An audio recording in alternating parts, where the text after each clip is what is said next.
Well, in this episode of Finnogrid Machining, we are not going to do a bunch of bushings or gears. Instead, we are making this. Yeah, it's already done. But, since I needed a chamfering tool and the previous one, the tip fall off, I needed to investigate what was the reason and I found it.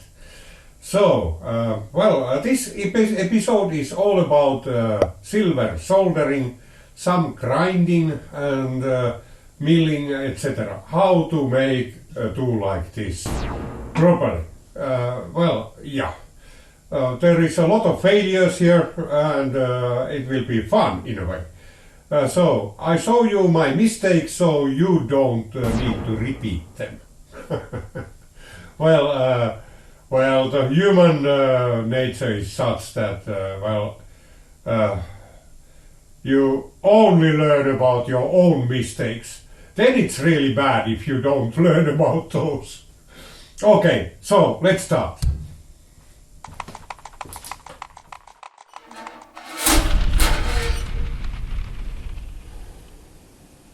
At this point, almost everything is alright.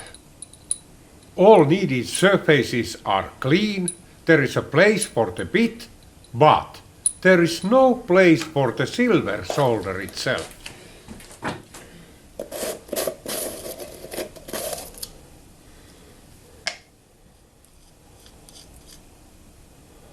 Now applying flux to the workpiece.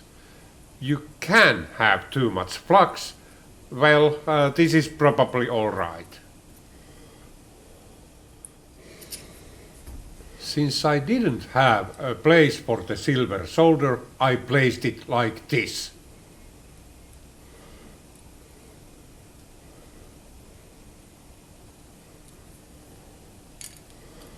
Then I just covered these silver solder bits with flux. This is alright.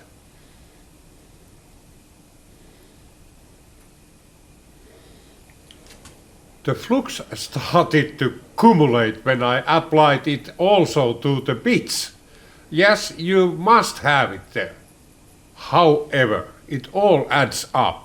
And I finally ended up having too much flux in there. Here I thought that the gravity would pull the bit level when the silver solder melts. Well, it doesn't work that way. At this point, this workpiece was already doomed to fail.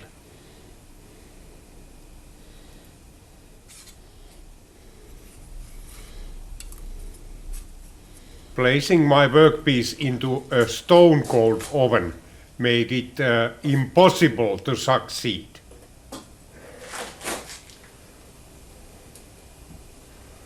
The melting point of this silver solder is around 650 degrees Celsius, so setting up the temperature to 750 is probably alright.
So, well, now that we have seen how to fail with this one, I would like to show how to succeed with this one.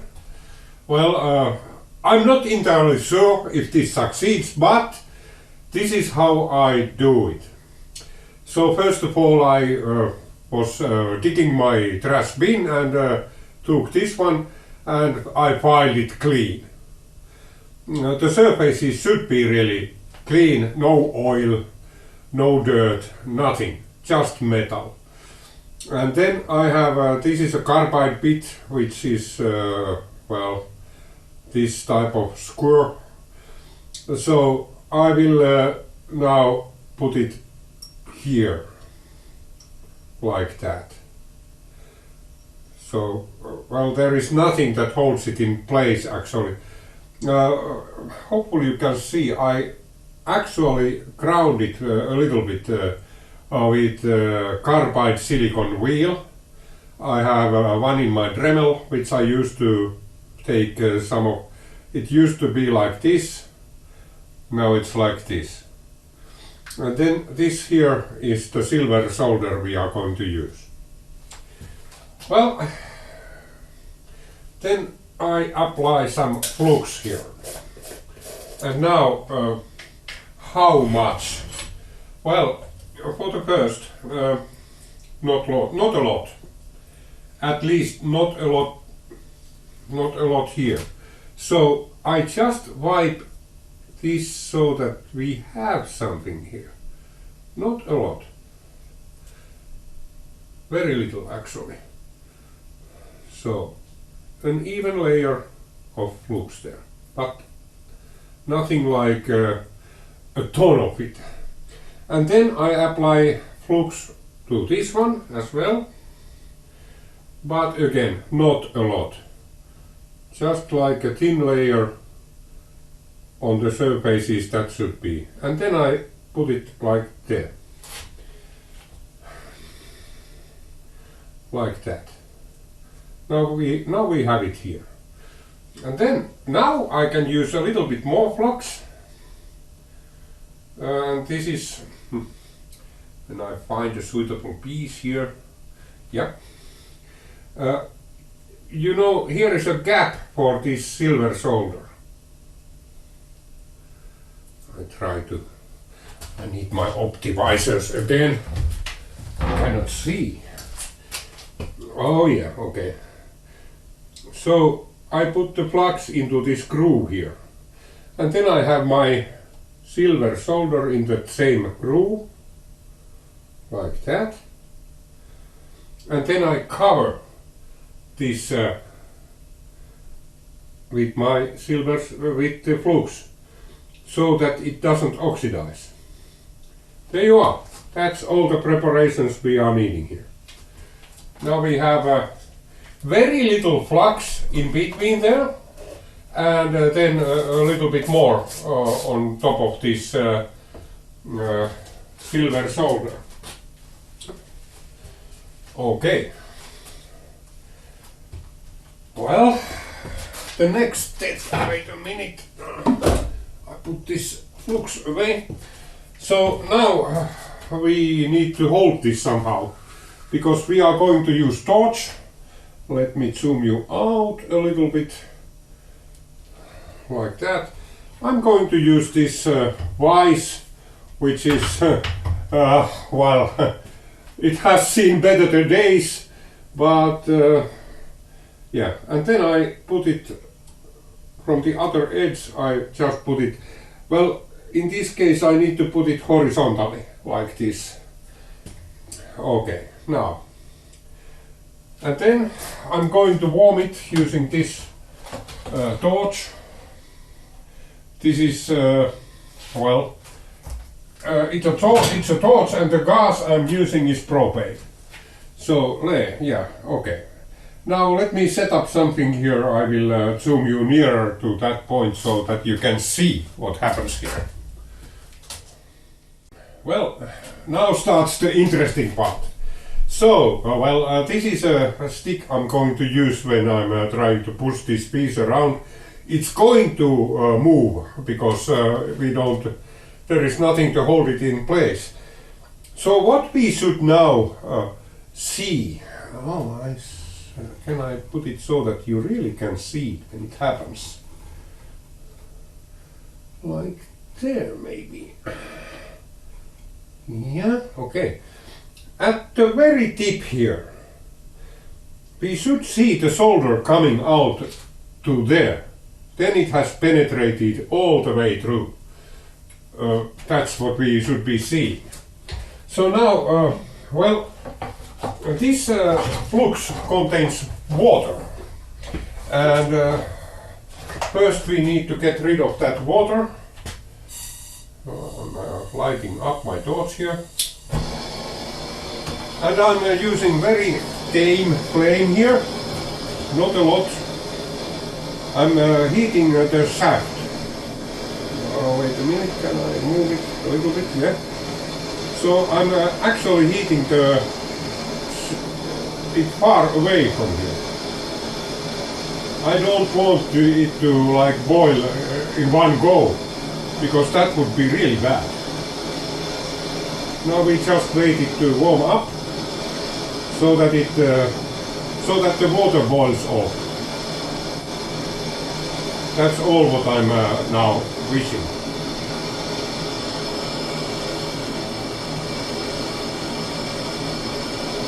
Well, it boils, as you can see.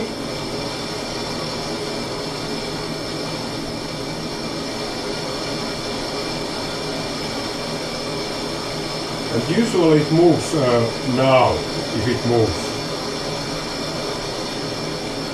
Okay, I think we have got rid of the water. Well, a little bit more maybe.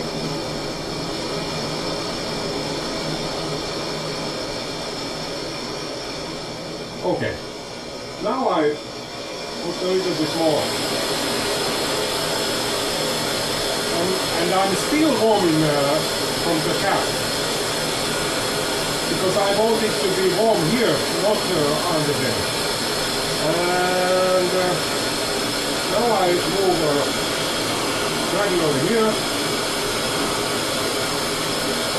I want to warm the heat from down under, not from top.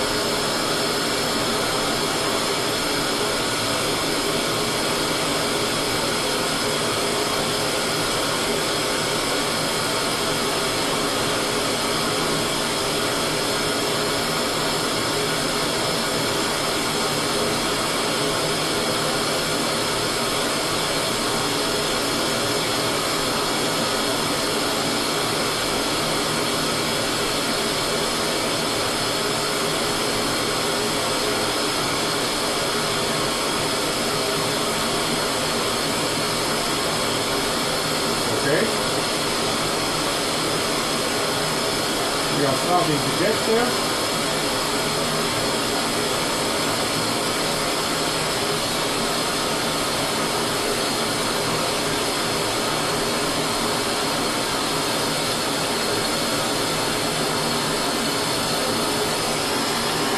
Some heat from the top as well.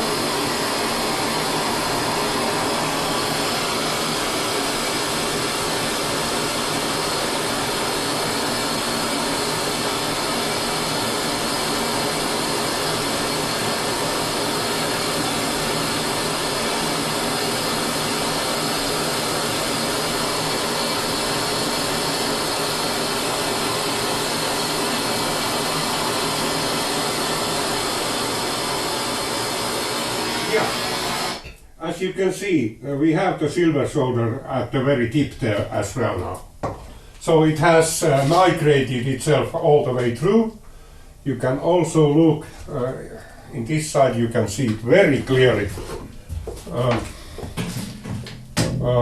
Well,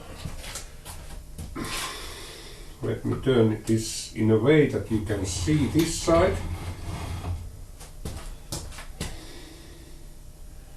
Where is it? Oh!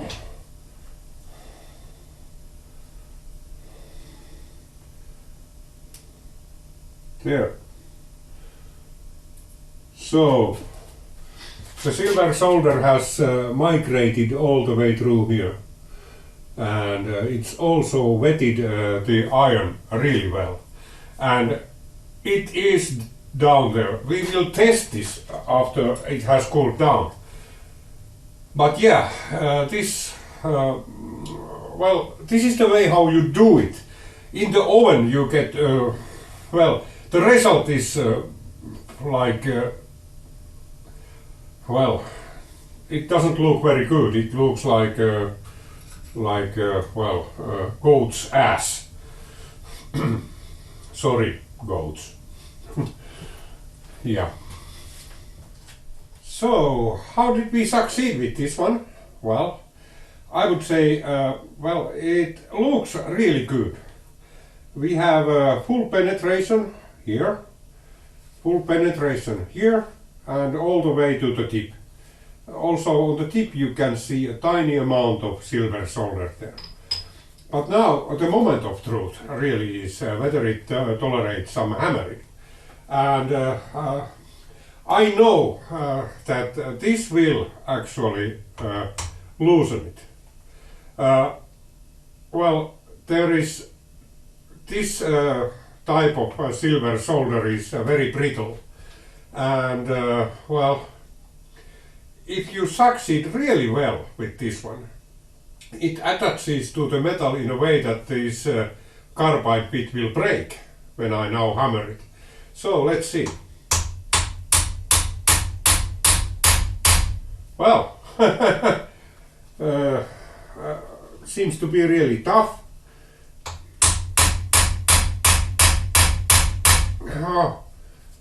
Cannot hammer it out. Yeah, this is a good choice. Well, and we have a very tough carbide as well. Yeah, it doesn't come off. Believe me, I'm hammering it really hard. And this carbide is tough. Well, now, this is now, evolution number 4 of this. So I failed 3 times before this one, mainly because this insert didn't hold. It seemed to be braced well, but it still didn't want to stick there. It fell off. So now I think I have nailed it. Nothing is as sure as unsure. So, so my next step here is to mill off the excess iron from here, so that when I grind this with the diamond wheel, it doesn't grind so much iron. Iron is poison for diamond wheels, really. So you shouldn't do that. Sometimes you can get out of it, but it's not a very good practice. Yeah.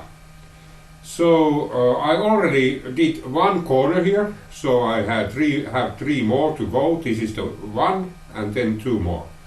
The annals then, okay. This vise is tilted sideways, rotated 25 degrees, and the milling head is at 45 degrees angle. This makes it so that this cut is deeper in a way. When I come with my diamond wheel, I will the relief angle of this carbide is it's around 20 degrees. So then I minimize the amount of iron to be cut. So yeah. So now it's just to mill this corner. I want to touch it first before I...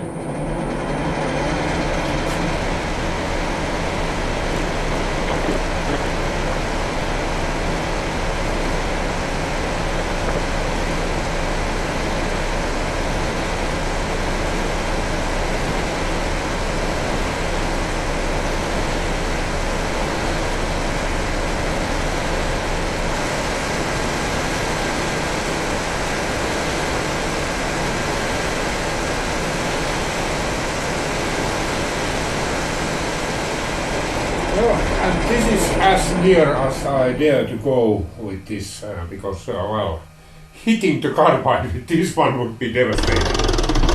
Okay, now this is the Diamond Cup wheel, and well, I'm as you can see, I have tried to cover my ass here. Diamond dust is not exactly very good thing in your way, so yeah. So let's go.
Okay, now that we have done this thing, well, I will now dismantle this. Well, I'm getting my hands dirty here.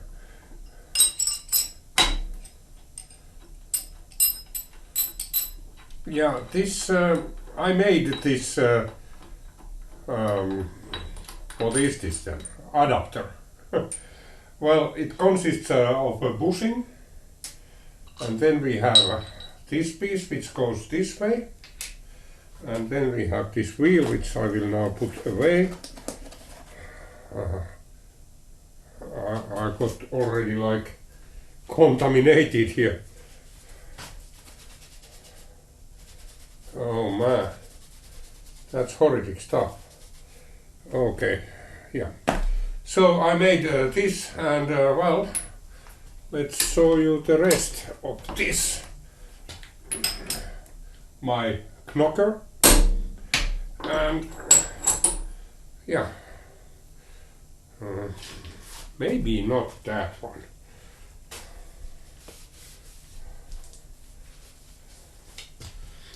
So, yeah.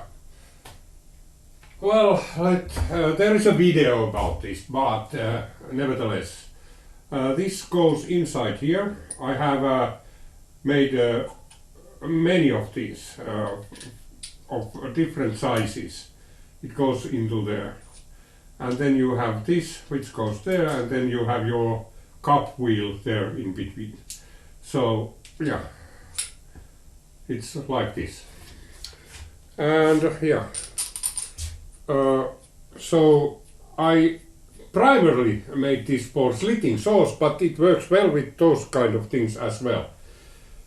Yeah, and if I have a new tool which I need to attach to this one, and I don't have the correct size things, I just make one. It's very easy to make in lathe, those bits.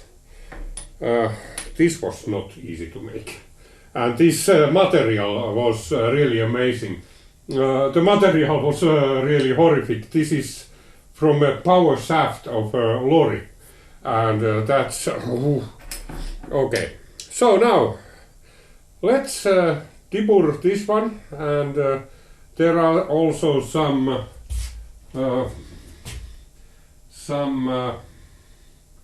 residue from my silver soldering this, so I get rid of those. And there is a horrific burr because the sorry about that, because the diamond wheel doesn't grind soft iron, it just displaces it. And yeah, so well, yeah, okay. Now the next step is well, horror show. Here is the horror show. So, what happened here?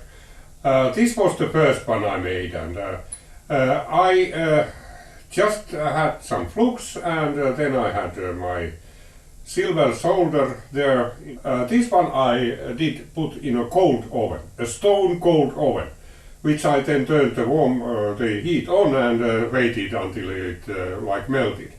But as you can see, the result is well, what I learned here is that yeah, don't put this into a cold oven.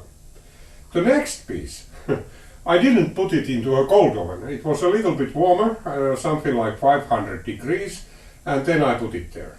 And then well, I got a little bit more it like raised itself, but it's still like horrific. No. Well, the next one I put into a fully heated oven, and I had enough silver solder there, but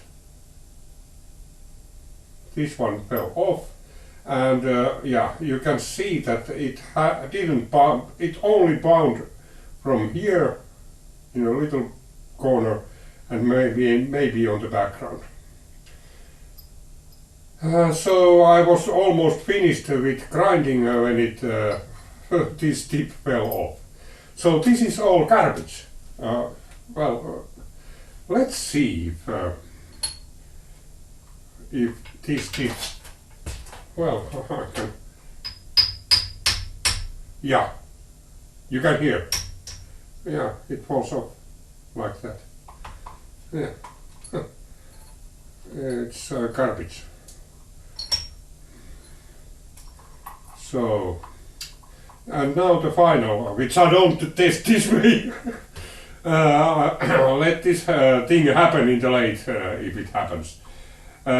This one, well, what I learned about this last one was that, well, don't put these into the oven. It doesn't work. So, this one I made with my butane torch.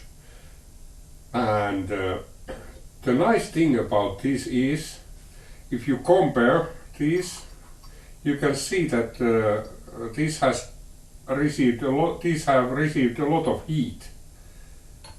This one didn't. Only on the places where it was really needed.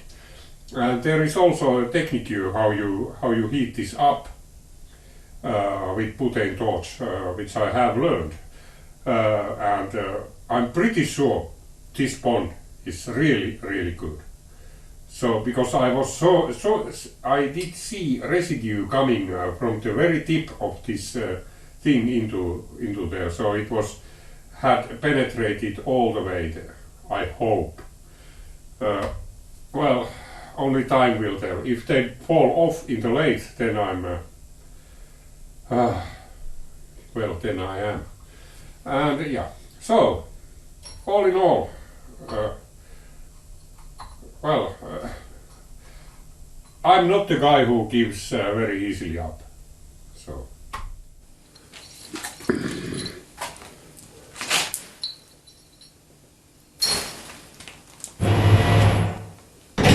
Okay, well, let's see now how this works. Yeah, I already I gave it a very small radius on tip of here. I deburred everything, and now I have also set up the correct tool height here. So now it's just to check how this does. I'm turning this quite fast, but let's see first. Yeah, it cuts really nicely. Let's slow it down and make a little bit larger sample.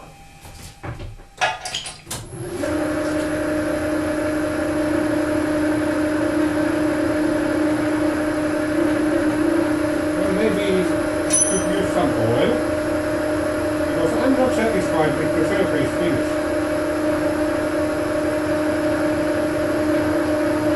Okay, this does it.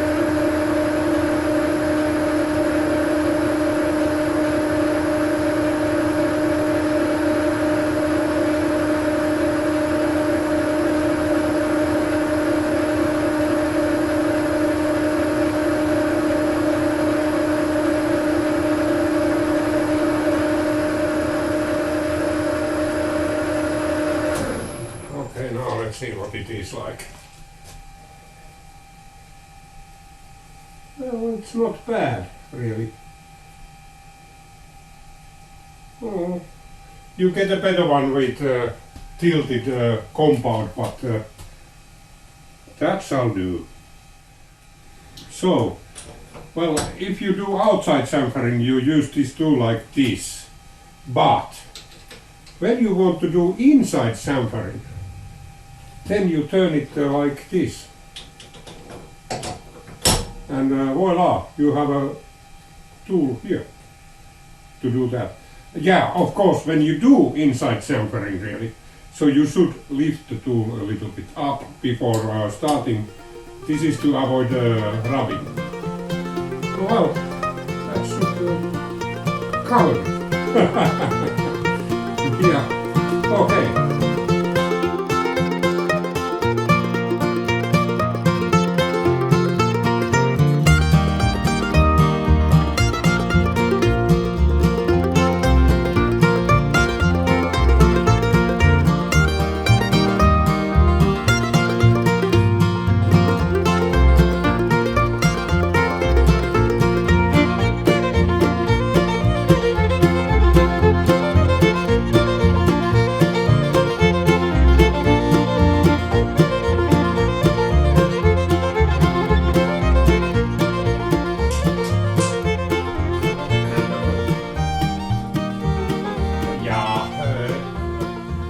This is again.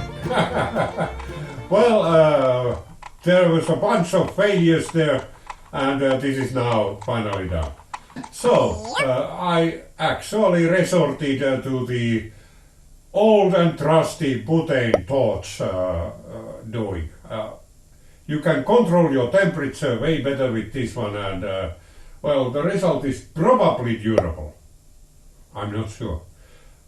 I don't want to test this by. You can test how well it does if you hammer it, and if it doesn't fall off, then it's okay.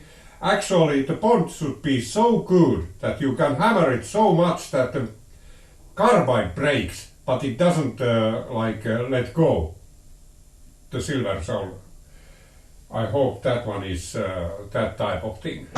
Okay. So in the next episode we will be having a bunch of bushings and a lot of gears. Till then, bye!